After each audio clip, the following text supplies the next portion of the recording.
What's up, everybody? Clayton Hensel here at the North American Christian Convention, sitting here with Jerry Harris on my left at the Christian Standard booth. Jerry Harris is now the publisher of the Christian Standard, but he's also the senior pastor of the Crossing, and I get to work with him at the Crossing, and so he borrowed me for the weekend, which is why we've been able to get to do what we've been doing so far.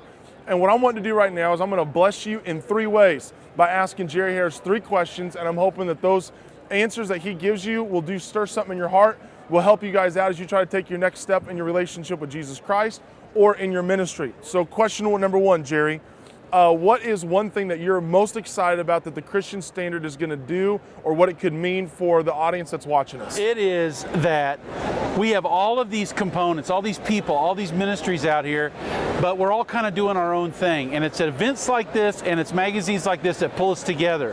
And when we're pulled together, I mean, it becomes an unstoppable force. It becomes something greater than what we can even imagine. And I want to capture that power that comes from our unity, from holding each other accountable, from being in relationship with each other, from creating best practices and sharing best practices. And I think that's what the Standard's all about. I think that's what this event's all about. And, you know, we love that. We love that, like in our church environment, where we get to sharpen each other.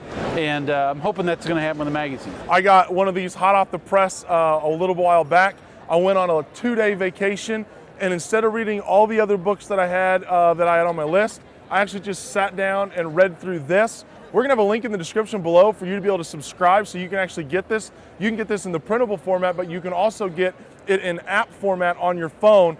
And we'll have a link in the description below, because this will be a great blessing and a great investment into you and into your ministry. Yeah. Second question. Yeah. You work with the Solomon Foundation. You sit on the board. You get to travel and see a lot of different churches in a lot of different locations. What is one innovative idea that you're seeing that you're going, every church should really consider this? Well, to me, it's technology. It's the fusion of ministry and technology, because so many things that you couldn't do before, you can do now. And so we've seen that, like multi-site, which is a mainstream idea, but now it's like translating into microsite, it's translating into internet-based church, web-based stuff.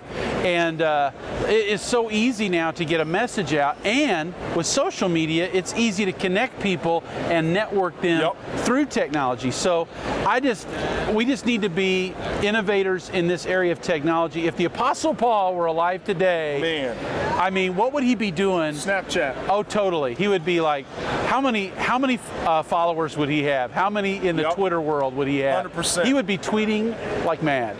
He would be tweeting more than Donald Trump, which is a lot. Now, last thing I'm going to ask you guys, or last thing I'm going to ask you, is I'm a regular person. I serve in ministry. I love Jesus. What's one thing that I can put in my toolbox to help me be a better follower of Jesus, a better leader, as I try to look forward to the future, regardless of my talent? What's one thing that I could just put in my toolbox? Well, I think it's going to be relationship, because there is nothing that can be more isolating and difficult in ministry, no matter where you pick, what you pick to do in ministry, than isolation. It's a very dangerous place. And so what we need to do is we need to create relationships. We need to seek relationship. You know, there's a book called Leadership Pain that was written by a guy named Sam Chan. And he said in that book that there is no growth without change, no change without loss, no loss without pain. And that means your ability to grow is directly related to your ability to endure pain. And I know we all want to bring in a harvest for the kingdom of God, and that means that there will be pain involved. Well, it gets so much better when you share it with somebody else. And, you know, Clayton is a real pain on my... No, I'm just kidding. There's actually some truth to that. He helps me carry my burden. I help him carry his. We've got a whole team of guys that do that. And I know some of you guys can get out there and you can get isolated. And that's really what I think is if there's something I can give you, call some buddies up, some people that maybe might not be in your church, because, you know, that can be scary.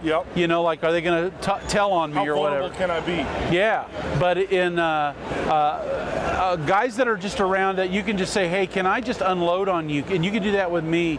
I would encourage you to be aggressive in that, and not just for yourself, but for your spouses, because they can be even more isolated than you.